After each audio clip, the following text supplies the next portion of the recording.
because I always forget. Okay, perfect. Okay, I'm going to share my screen here. Here we go. Can everyone see my screen?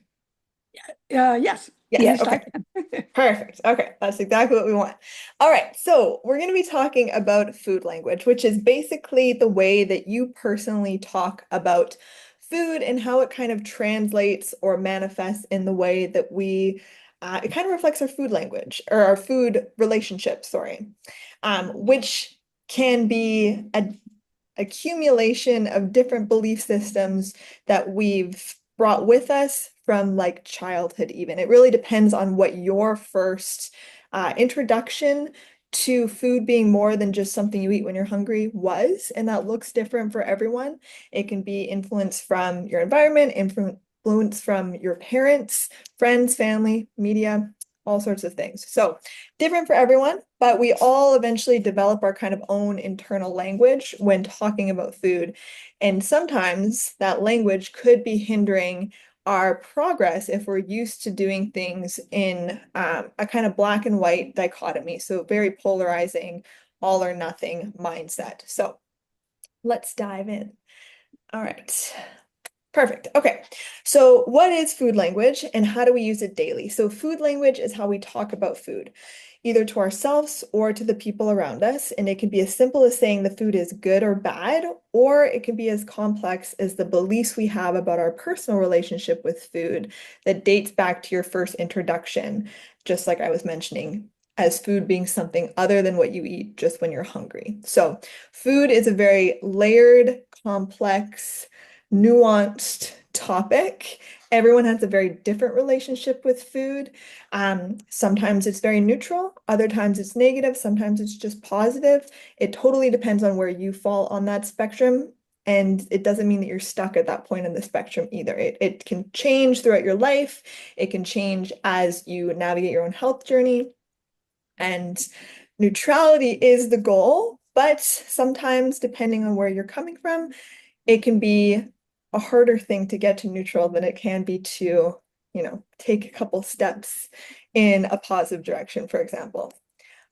Oops, gotta remember to let people in as they pop up so I don't accidentally miss them. Okay, I think I let Teresa in.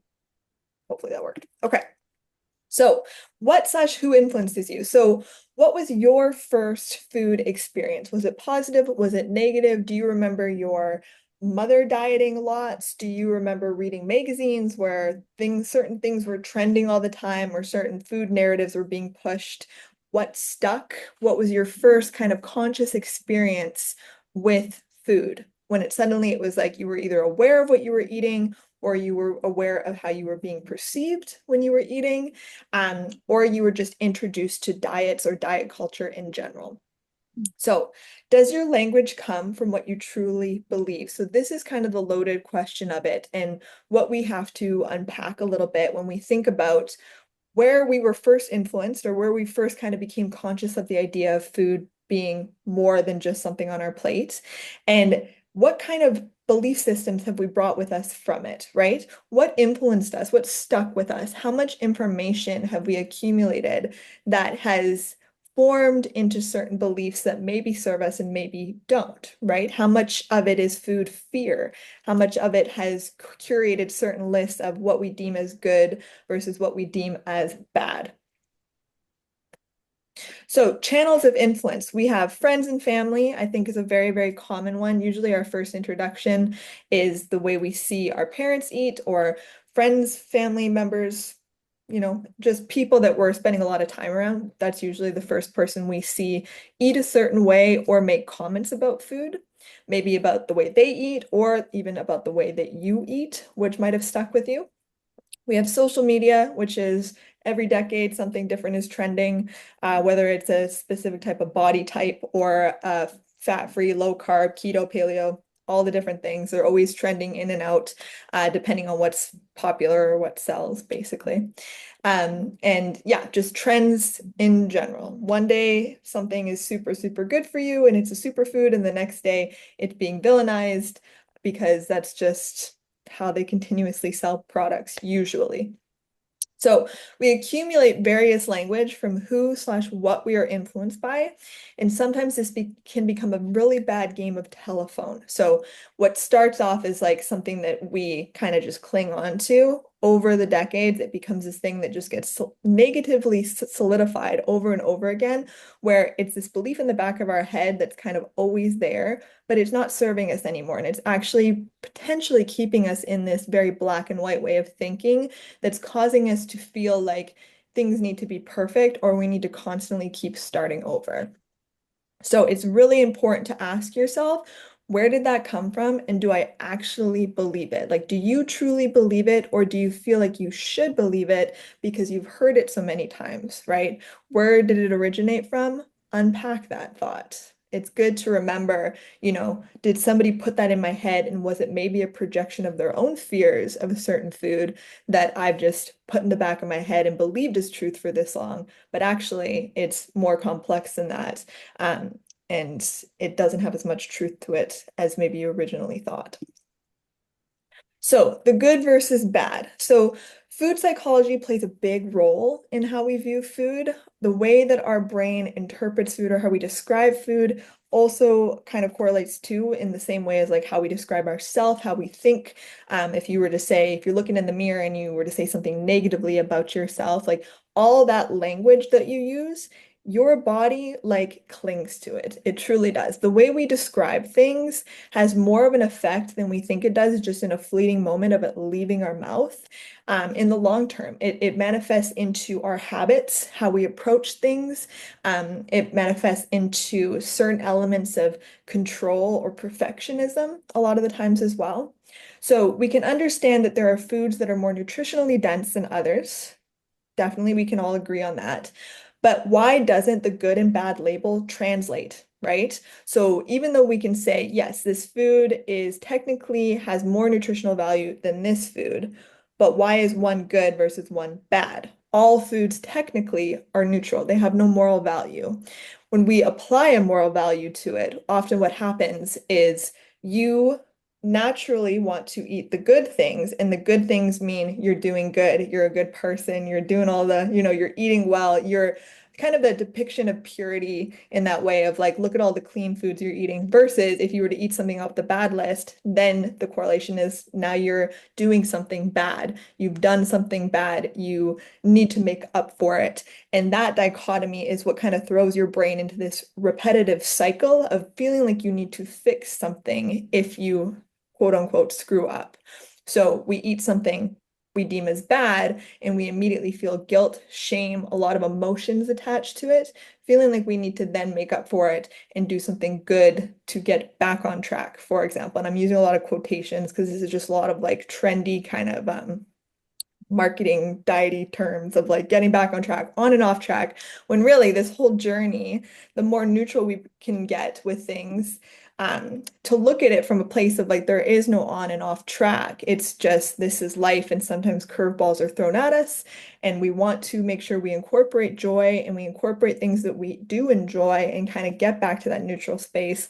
The more that we'll see that this is much more sustainable than feeling like we're constantly swinging back and forth on this pendulum. So our brains view food differently than other bad things, which is another thing as well, right? It's not as black and white as, let's say, like cigarettes. We can all agree cigarettes, not good for you. Food is much more nuanced in the way that our brains interpret it because it's something we need to live. So it's much more gray. It's not you can just decide to not eat anymore. That's not an option. So when we get back to that neutral place, it just allows our brain more space to obviously give yourself grace, which is a much more peaceful place, but also just to navigate situations more easily when you may not have the control that you do in your everyday life. So the concept of being good or bad, when we're talking about food choices, implies that food has the ability to influence our moral principles. So you're not suddenly good for ordering something with low calories.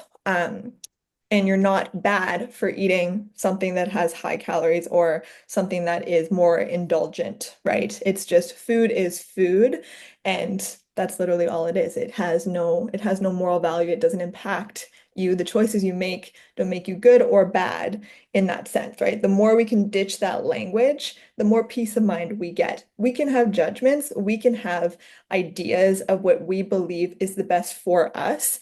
This is different, right? I'm talking about dismantling this idea of language that really keeps you in this box and often leads to self-sabotage, right? Because that language we use when it is so harsh and polarizing, it keeps us in that binge restrict, start, stop, like just constantly kind of feeling that like emotional response to foods when we feel like we're not doing the best we can. And the more neutral we can get, the more analytical we can get, where it suddenly becomes more of just a feedback thing of like, I ate this, this is how I physically felt.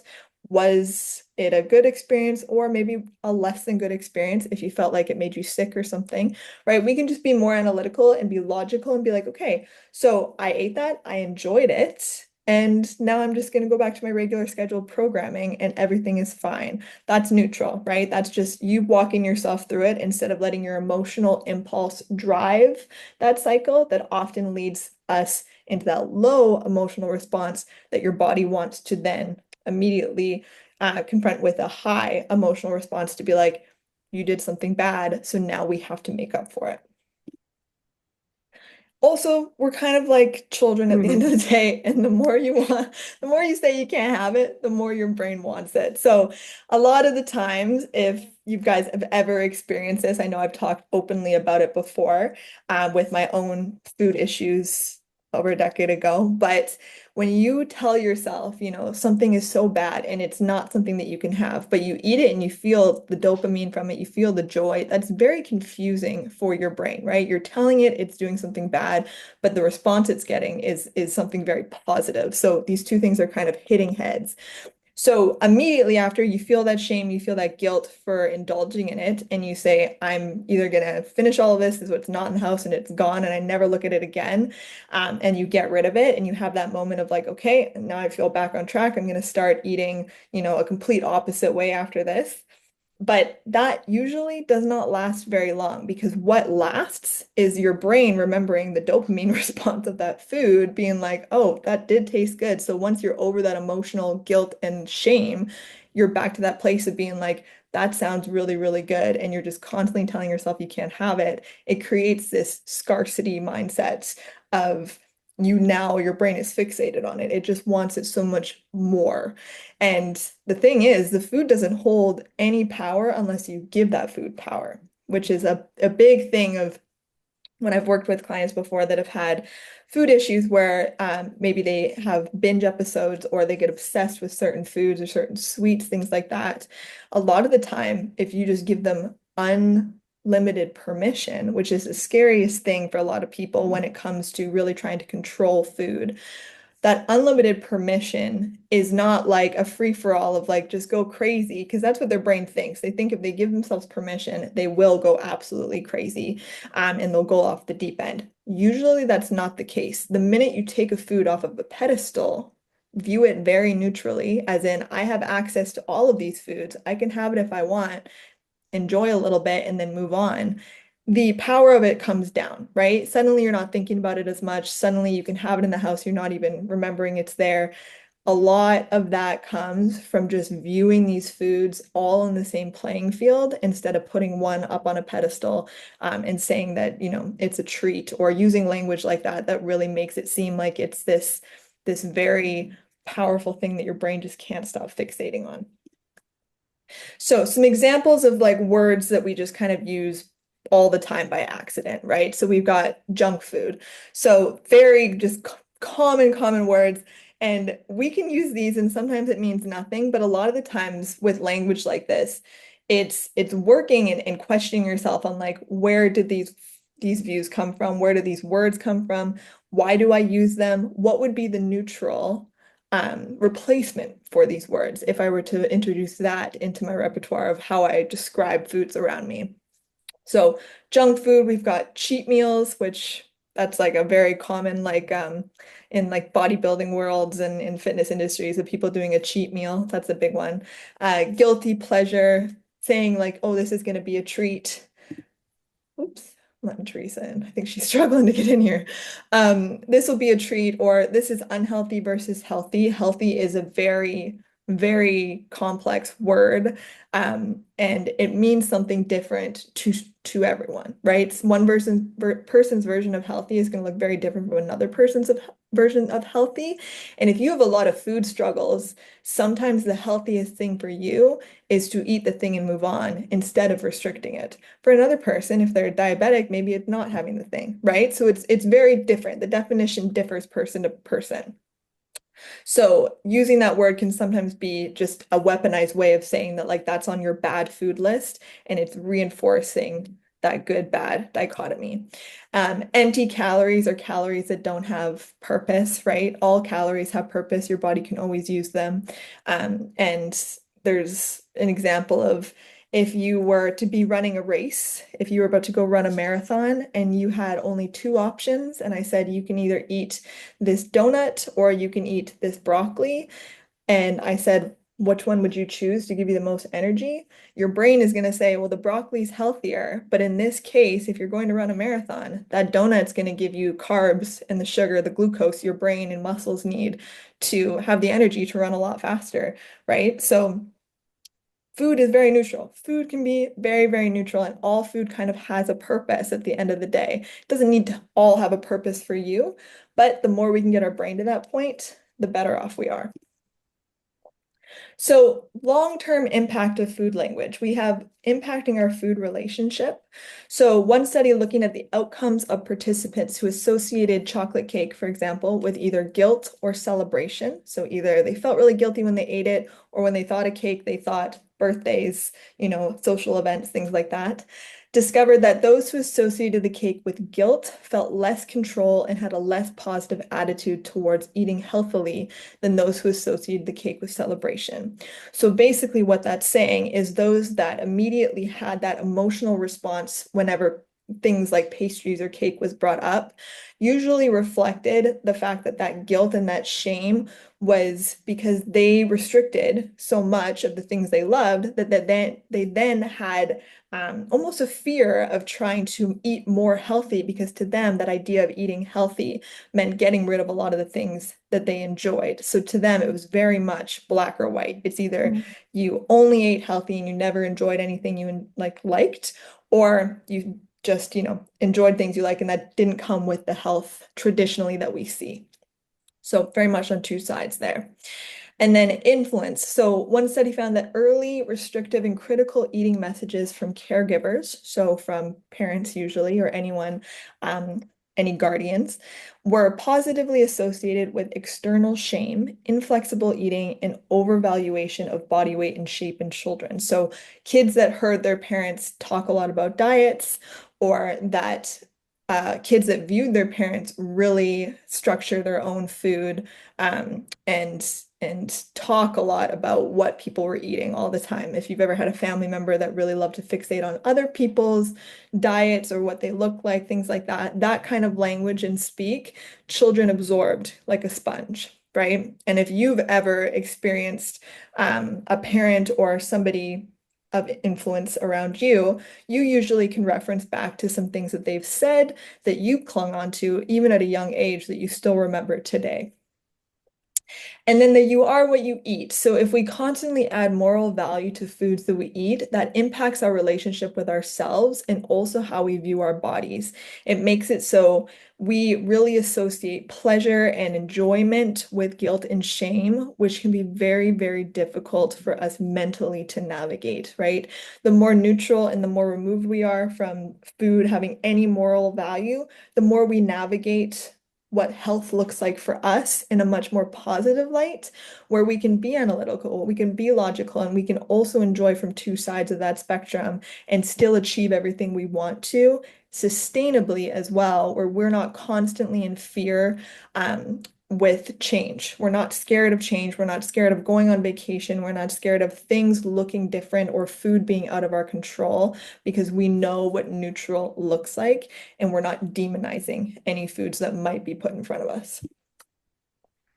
So, what are the steps forward? How do we implement some of this? So, we've got doing a full audit of how you personally speak about food. This is one that you might not have anything right off the top of your head sitting down right now, but I encourage you to just keep this question in the back of your head and try and watch how you talk about food over the next few weeks, right? How you talk about it with people around you, how you talk about it in your head. If you were to be offered a food right now, what would be your immediate thought process that would come up? Any emotional reactions that come up to certain foods? If I were to say, hey, how do you feel about eating a piece of cake right now? What would your brain say? What would be immediately your impulse reaction? Take notes, write that down, see where some of those belief systems have stuck with you. Number two, identify where you're using binary language. So that's that good versus bad. Do you have a list?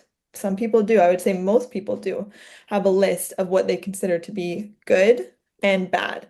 From my experience, everybody's list looks different, which is once again just goes to show you how food is truly neutral because one person will, say that popcorn is on their good list, but another person will say popcorn is on their bad list, and they'll both have reasons for which, but they're on separate lists, right? Popcorn's neutral at the end of the day, but to certain people, people put certain connotations on a food, usually from But past I knew you'd experience be home. usually from past You'd be experience with home that soon. food. And that's how they start to form that connection and how it sticks with you. And then you slowly start to accumulate your own list. So, what does your list look like? What foods are you immediately saying that's bad versus which ones are you saying that's good? Okay. And then start practicing neutral language, which will take a lot of time. So, anytime that you feel like you start to catch yourself being like, oh, that's bad, or that's a junk food, or that's this, once again, by putting neutral language on these foods, it doesn't mean that suddenly your brain is like going to try to eat all of these foods at once. It just means that you take away the emotional connotation to it that often perpetuates the cycles of binge, restrict, punishment, reward, things like that. Those systems of binary kind of reward punishment um, or moral value to food, right? So where can you start practicing neutral language, even if it just means you catch yourself saying, "Oh, that's a bad food." Catch yourself saying that, and then immediately be like, "Why? Why is it a bad food?" Work your way through it. Logically ask yourself, is it bad for me because it makes me feel a certain way? Does it make me sick? Does it make me this? Or do I just believe it's that way because of so many things I've been taught to believe? Can I find a new word just to make it neutral? Just to take away this label I've immediately slapped on it. So, neutral language just means better food relationship overall. So it's tempting to think that we speak about food or the way that we speak about food is harmless because it's just so embedded in our culture. But it's really far from it. The way we speak about things translates into everything. The way you speak about yourself translates, into success or self-sabotage or other little tiny habits that kind of make or break how you view and how successful you are in your overall journey when you're approaching your own health. So, the moralizing language around food leads us to develop an unhealthy relationship with it and eat in ways which are actually less pleasurable and can move us away from that idea of like what is physical satiation, mental satiation, how can I approach a food in a way that I'm not scared of it. I'm not feeling anxiety around it because it doesn't look traditionally the way I want it to. And when thinking about food, keep in mind that nutrition and health are never black and white, ever. And the key to a healthy relationship with food lies in that gray area. It lies in neutrality, lies in the middle of the spectrum where nothing is inherently good or bad. There's just what feels good for you and keeping things neutral so that your brain doesn't fall into those cycles of black and white starting over again, the same kind of diet culture cycles we've seen so many times in the past that many of you might have already experienced before. So I'm going to pull that down. Hopefully that worked. Yes, it did. Okay, perfect. Teresa, you made it in here. I saw you fighting your way back and forth. You just kept getting kicked out. My goodness, what a struggle. saw I hope I that. don't have a problem tomorrow when we have our call. Yeah, that's okay. We'll make sure. We'll figure it out. But that was funny. I just saw you keep popping up there. Sorry. No, no, no worries at all. How are we all feeling? I do Good. have a Pretty question good. about a particular food. You have a question about a food? Sure. Yeah, I struggle with peanut butter. I Okay. can't keep it in the house. The way I talk about it, it's like, an addiction. Okay. And I would really like to have a healthier relationship with this food. Okay. And Absolutely. chips. So what do you think it's about the peanut butter that makes it so addicting for you? I don't know. I don't know what it is because I can't even say they're adding anything to it. I just buy the plain ground peanuts. Sometimes it has salt in it, sometimes no, but there's nothing else in it. Okay. So, it's just it's a real problem. And so Mm. that is the one food that I can really say I put it on my bad list if I Yeah. have to have a bad list. hmm Yeah, it's funny you say that. Peanut butter is a big one. And that one actually is on Right? quite a few bad lists. And I think it's because it's very decadent, but like satisfying and it tastes good. And obviously it checks all the boxes of just like what a delicious food has. But with that one, I find that when we're looking at how to incorporate it, or even it doesn't matter. So we'll use peanut butter as the example here, but it truly can be any food filling in this box of how have you in the past tried to incorporate it in, and what might this food fixation be telling us about what might be currently missing in our diet? So a lot of the times when we take a look at the food that we're fixated on, it's because it brings us this like element of like it's pleasure, it's very satiating, it's the especially when we're talking about a fat, because fats, once again, we have a lot of baggage with the word fats of like the 80s, the 90s, the 2000s, every decade something about fats is being spread, misinformation usually, but something is being pushed. So we have a lot of that in the back of our head where there's this guilt of like, well, if I indulge in this, I'm doing something wrong. Not true. But what it can be telling us is that if we find that food very mentally satiating, which I can do a whole call on next round, we've got our physical satiation, which is having your protein, your carbs, and your fats in every meal, for example. Mental satiation is what do you actually find joy in? What flavors, textures do you actually like? And are you actively trying to incorporate that into the way that you eat? So if peanut butter or anything like that, that kind of like creamy, nutty, like more decadent kind of thing is something that your brain is looking for, is that something that you are actively trying to put into your food? Or has your food become maybe a little bit more too routine or too plain, or we're not trying to honor as many of the things we're looking for in food personally anymore? Have we strayed away from that a little bit too much?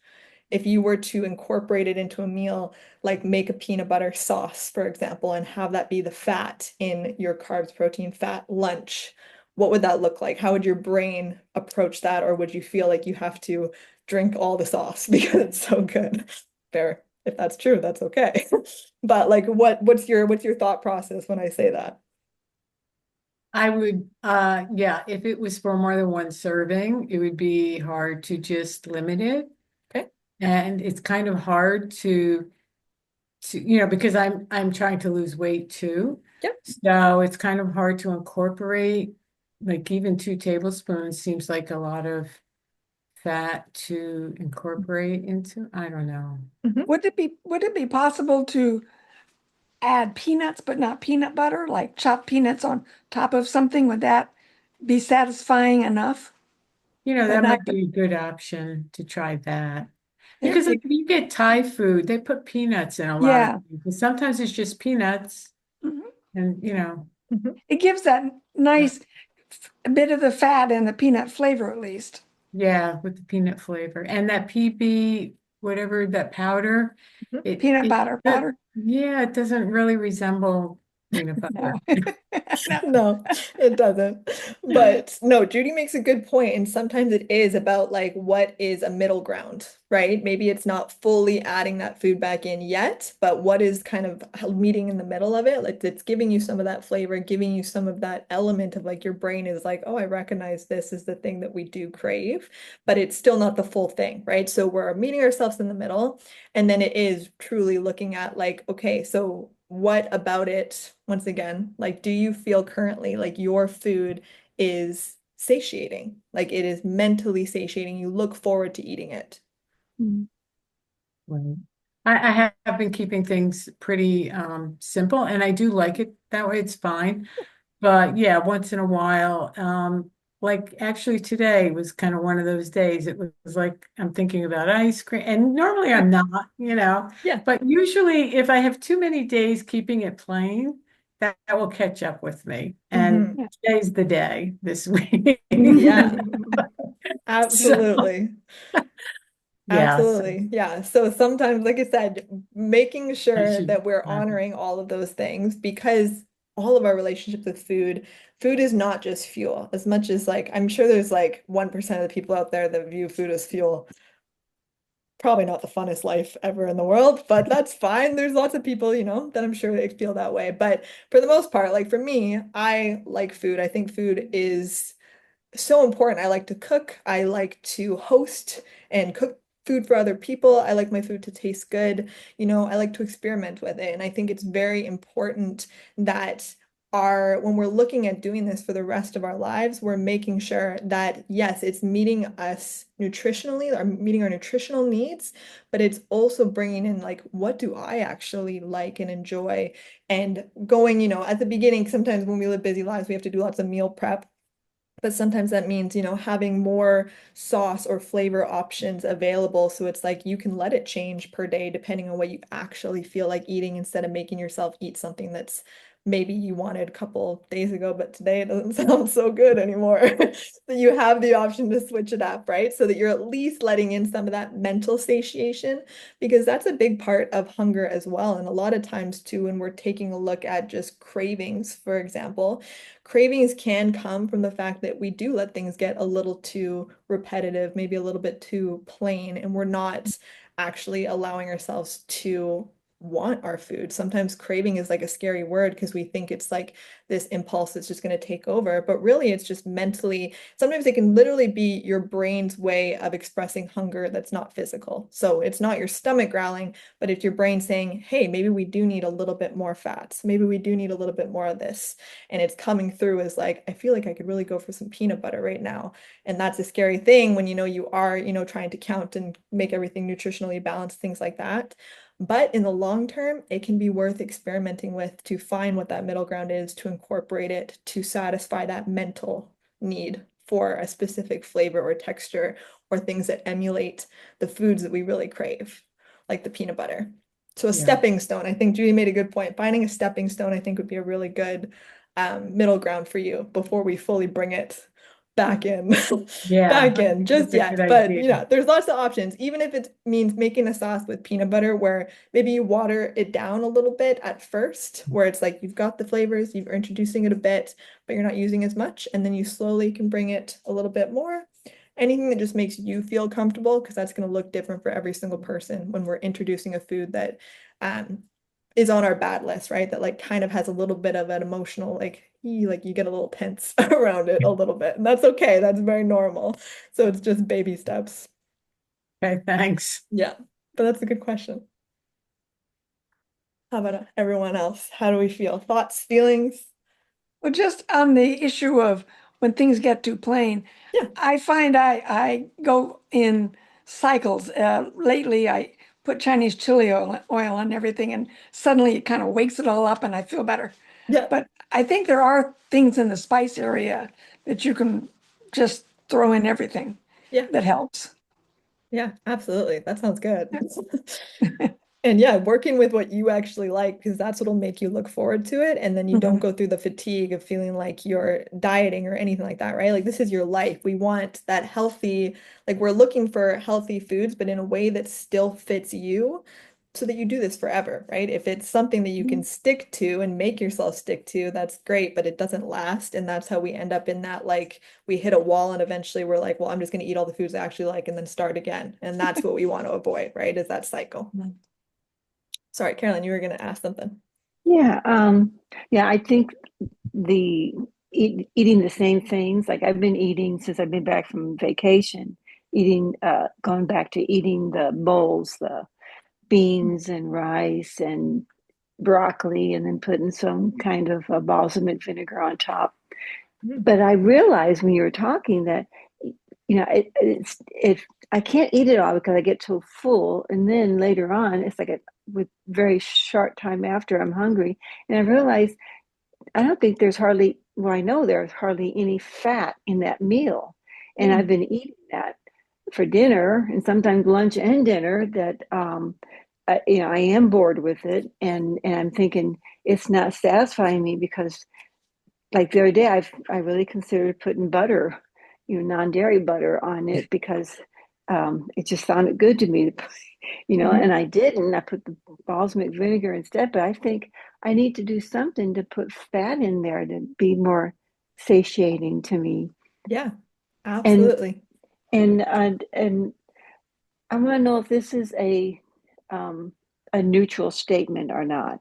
When I'm in the grocery store and I'm seeing all the candy or seeing the potato chips, which, I really I've talked to you about how I just wish they made a small individual bag of Ruffles original potato chips instead of Mhm. the salt and vinegar and all the different kinds, but just where is the original for a small pack so I can treat myself once in a while to that. Mhm. But they don't have it, so I don't buy it in the big bag because I'm pretty positive I won't be able to. I will um, choose to eat more than I need to. And so, is saying that's not my food, is that a neutral statement or a bad and good statement? Saying, sorry, what's the statement? That's not my food when I see when I'm going down the aisle, going, "Oh, that's not my food," and just keep going. That's an interesting one. I've never heard that one before. It depends on what you feel emotionally that statement says to you. So if you say that's not my food, do you feel like it's listing that feeling of like you're restricting yourself, you have to walk away from it, like you feel like you need to really focus on walking away from it when you say it, or does it just kind of Um, make you feel like, meh, yeah, it makes you feel like, that's right. That's not my okay, food. Don't worry about then it. yeah, then that would be Sounds neutral. neutral. Yeah, Yeah. Yeah, but absolutely. I still sometimes want those potato chips. Yeah. In Canada, we have the tiny ones. Oh So I just man, gotta send man. you a bunch is what I gotta do. And when you were talking about influences of when we were young, Hmm. I tell you that really hit a spot with me because my mom always shopped. Occasionally, my dad did too. And when he shopped, he bought loads of candy. It was just can't, like we loved it when dad went shopping because we knew he was bringing home sweets. And so I know that I associated sweets with love Mhm. because, that's my dad's way of showing love was buying us candy. And that's been a hard thing to work myself through over the years is to um, disassociate that. Yeah. Mhm. Yeah, and that's a good one to bring up as well because when we make those associations, it's good to ask ourselves now that where you are right now, is this association still something that I feel controls the way that I Hmm. like approach food? Or is Hmm. there an element of it that is nostalgic and that like, when I do have something sweeter, it makes me think of my dad and like, is it still is it positive? Is it negative?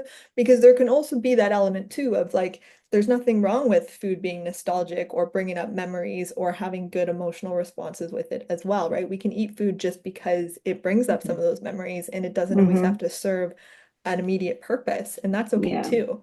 So that's something worth asking. Yeah. Okay. Thank you.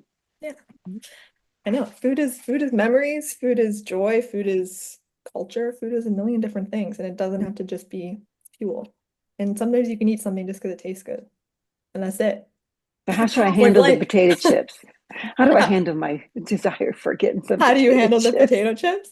I Yeah. think that, so what I would recommend is if you feel, and once again, it depends on where you feel you are at with a certain food. If you need to find that middle ground versus if you're ready to bring, let's say, a bigger bag of those chips into the house, and maybe you create your own little bags, right? You Hmm. take Ziplocs, you make your own little bags, you put them in your Hmm. cupboard that way, and then you know that you have that amount with like a lunch and that you Yeah. incorporate it in every so often, right? I used to Like do that with corn pops, which used to be called when I was growing up sugar pops, sugar but pops. but they changed it to corn pops, and I Yeah. loved that. And I would years ago when I was in Weight Watchers, I'd buy the box and then I'd weigh it and make an ounce, which was a serving, you know. But then I'd go through three of them at once because it was like that ounce just wasn't enough. Yeah. So I Yeah. don't know about the potato chips and that, but maybe. Yeah. Yeah. So it's that could be an option. It also depends on like, so once again, same question, just like for Teresa, like what did the chips give you? Is it that saltiness, the crunchiness? Is it some sort of memory, just like with the I candy think associated with the chips? I think it's the saltiness and probably the satiation of the fat Mm. Mhm. Yeah. because maybe my body is craving fat because Mhm. I'm, what I'm eating is there's no fat in it Yeah. in those bowls, you know. Yeah, that is a big one right there. That could be a big answer to it too, right? So Yeah. looking at your, and like I said, I can do a whole presentation on this, but I like to view food in like three pillars where you have your Hmm. physical satiation, which is making sure that you have your protein, your carb, and your fat. And then Hmm. there's the mental satiation of making sure that like you're actually eating things that you want, that you enjoy, textures, flavors. And then we have the emotional satiation of like sometimes things just do have an emotional response. And Hmm. we lots of people say they're emotional eaters, right? Very hard to tackle the emotional eating if you haven't covered the first two categories first. If you're eating a meal that has no fat in it and you're emotionally eating fats, start first in the first category and say, okay, how can I introduce some fats into that meal so that at least my Yeah. brain is and my body's satisfied with having that macro available? And So then how maybe do a I table feel? so maybe a tablespoon of the non-dairy butter in my Yeah, any type over of my fat. broccoli or my Sure. potato. Any type Hmm. of fat you want that you Hmm. feel like is satisfying to you. Yeah, Yeah. that would be okay. Thank Yeah. you. And then see how you feel. And then, yeah, Okay, work your way through. that But I might think that's a good place really to help. start. Yeah. Yeah, Mhm. I think it will. Okay. Absolutely. Cass, I have a question for you. Sure. So, there's like addiction medicine out there, right? Like we wouldn't tell alcoholics to drink alcohol or like Mhm. somebody's trying to quit smoking. We wouldn't tell them like just have a cigarette every so often.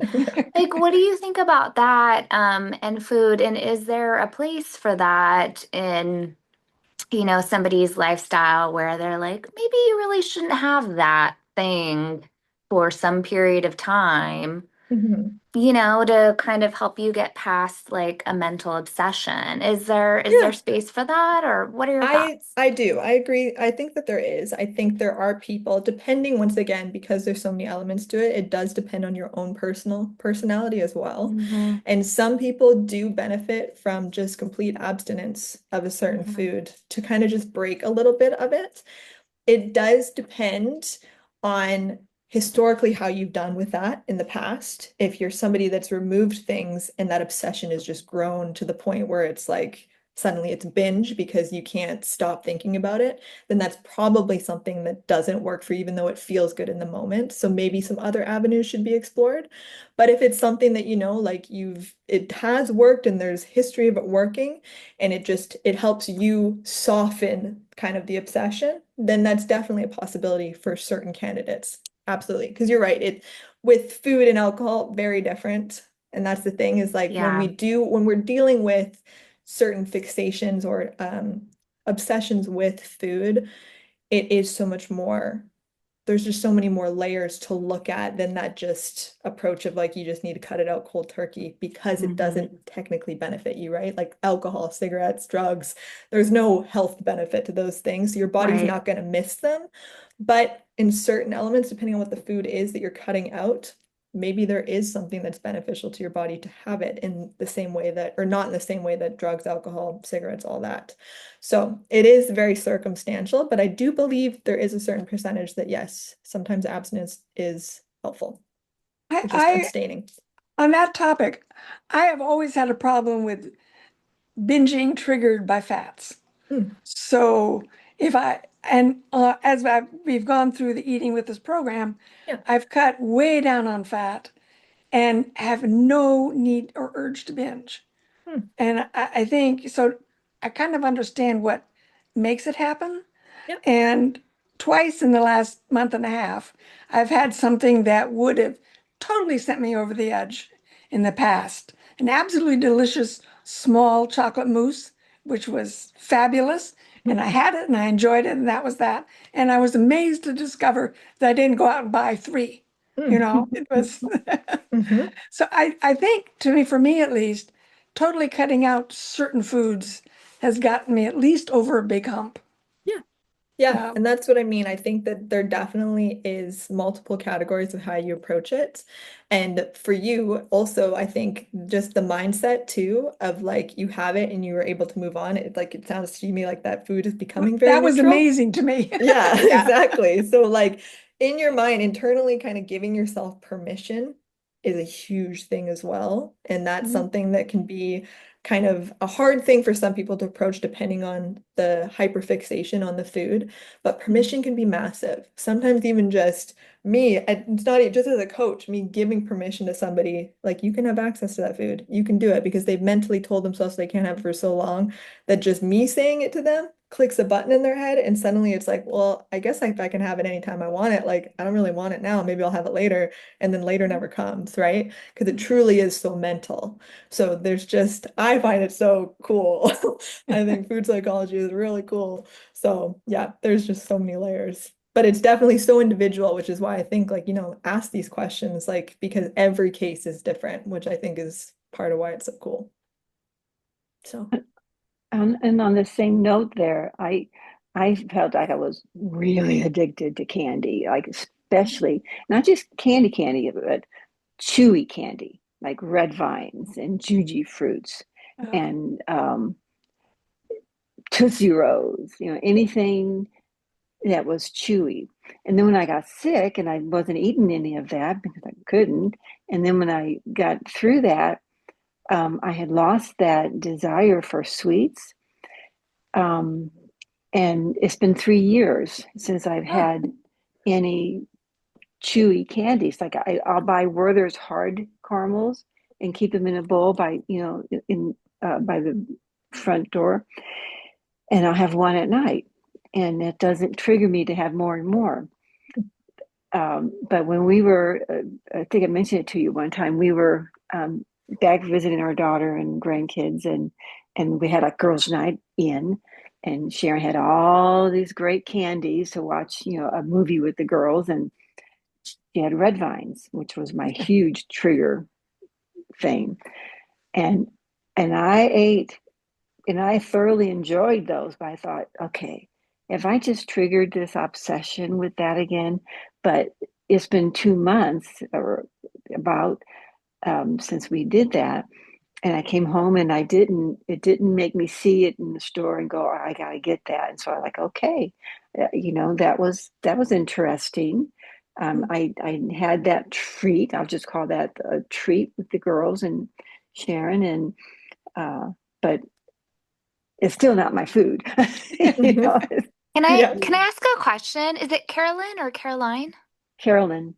Carolyn, what do you think like caused you to get past that? Was it maybe that you had kind of abstained from that for some long enough period of time that your brain just adapted, or what do You you know, think it is? I think so. I lost, I had cancer, and so I went through chemo, and so with all my treatment, I wasn't eating, and I Mm-hmm. lost that desire for sweets. When my husband would bring me a chocolate bar or bring me something, I just couldn't, just didn't Mm-hmm. want it, and just, I think I just really lost the desire for sweetness, and then I decided to, when I was feeling better and I could bring more food back in, I made a decision to not bring that back in. I thought, Mm, that didn't serve me well. mhm. And so I'm not going to take a chance on triggering that obsession that I had with this. So I'm just going to stay away from that and see how that works for me. And it, like I said, it's been 3 years, and I just had my first one a couple of months ago, and I'm so grateful that it didn't trigger it, but I'm not going to, but I'm still not going to bring it in the house, because why Yeah. tempt something that I truly did absolutely was addicted to. And so, yeah, so I think it was a mental thing as well as it was first a physical thing and no desire for sweets, and then a decision to, when I could eat, to not bring that back in because I lost 35 pounds. Yeah. And so I decided, I didn't want to gain, I was like, thank you, God, that because I had a little talk with him saying, I hear people in chemo lose weight. I wouldn't mind, I accept that I have this. I wouldn't mind losing a little weight, that can work out, but please don't let me throw up. Had that little conversation going on. And so I didn't throw up, and I did lose all that weight. So I didn't want to do things to cause me to gain that weight back. Mhm. Yeah. Thank you. Thanks for sharing that. Yeah, you're welcome. I think too, as well, just to piggyback off of that, going back to the three categories of like once you deal with the physical and the mental, and then you still have the emotional left, sometimes our relationship with food fluctuates, Mhm. especially in different points in our life. And when we're looking at, let's say, the first two categories completely taken care of, we're looking at that emotional category. Sometimes there are habit loops that form depending on what we're currently going through. And sometimes that food just happens to be present and we're using it, and that habit loop is forming in our brain where it becomes, very much part of the day of something that we very much fixate on. Mhm. So that's something as well, right? And as life moves away from maybe that certain point, it becomes less important. We stop thinking about it as much. You had a very Mhm. big change in life, big Mhm. gap there. On the other side of it, maybe it wasn't the same conditions, that same habit loop from before left over from that emotional connection with that food too. Yeah. So yeah, it's definitely, that's why it's so personal to every single person when it Mhm. comes to the foods that we fixate on too. Yeah. Thank you. Yeah. Mm. Does anyone have any other questions? Um, Maybe one more question. I was traveling for work this week, and actually last night I was just in an airport, and it was like astounding to me at the level of, sorry, junk food. It's like Okay. it's really like so pervasive. It's Mhm. nuts, and like Carolyn, you were talking about the size of like popcorn bags. Like, the Oreo cookie bags are just like ginormous, and Mhm. everything is like marketed as like shareable, it's just so much Yeah. larger. But anyway, I was thinking that last night. I was like, our society is just so full of junk food. And yeah, Cass, I guess my question is like, is that a really a bad way to describe, the like mountains and seas of, highly processed, highly Unhealthy. Yeah. refined, I would Unhealthy say, food. stuff? yeah, I Yeah, would say it's appropriate. I think Yeah, so so too. But mhm. like obviously, you feel a certain way, right? And I don't know. What are you thinking about that? Yeah, no, I totally see what you're saying. That's why I think it's one of those things where we can all agree that there are going to be foods that make us feel good, that have nutrient, density to them. Then there's going to be the quick convenience foods that we see everywhere, marketed in huge amounts and all these things. Mhm. When it comes to food relationships, it's a matter of like if those foods are like you turn a blind eye to them, they're not really in your environment, they're not in your world, it's not something that you're obsessively like, I wish those foods could be in my life. Then it's just one of those things where it's like, yes, we can all agree that like from a zoomed up point of view, there are foods that are not, as functional as others, and that's okay. We can make those statements about what health looks like from a zoomed out point. When we're looking at what is healthy zoomed in per person, that's where that language becomes more important because it depends on what your environment consists of. And if those foods aren't in your environment, then they're kind of irrelevant, right? So it's more of like, what do you have available? What do you reach for? And if those foods are something you reach for, then they're part of your environment, and the language still should be neutral from my point of view if it's something you struggle with. Mm-hmm. But if none of us reach for that stuff, then we just out of sight, out of mind. We ignore it for now. Yeah. Isn't it amazing that those super, I think they're even called extra super king size, like bars of Mm-hmm. Yep. stuff. And it says, and you look on the nutrition thing and they say 3 servings. I'm like, yeah, right. Who's going to buy this bar and share it with two Share it more with 2 other people. Yeah. Yep. Yeah. It's not going to happen. Well, I started thinking that about our tofu. It's like, this is not 5 portions. This is 2 portions, you know? But yeah, thanks, Cass. Appreciate the Absolutely. chat. No Yes, problem, thanks so guys. much. It was- Thank you for it was a joining great- me. It was a great talk. Thank Good. you. I'm so Yeah, glad. thank you. Yes. Everyone enjoy your week, and we'll talk soon, but let me know if you guys have any questions that come up later on. Okay. Okay. Thank Thank you. you. Thank you. Bye, Yeah. guys. Bye. Bye-bye. Bye.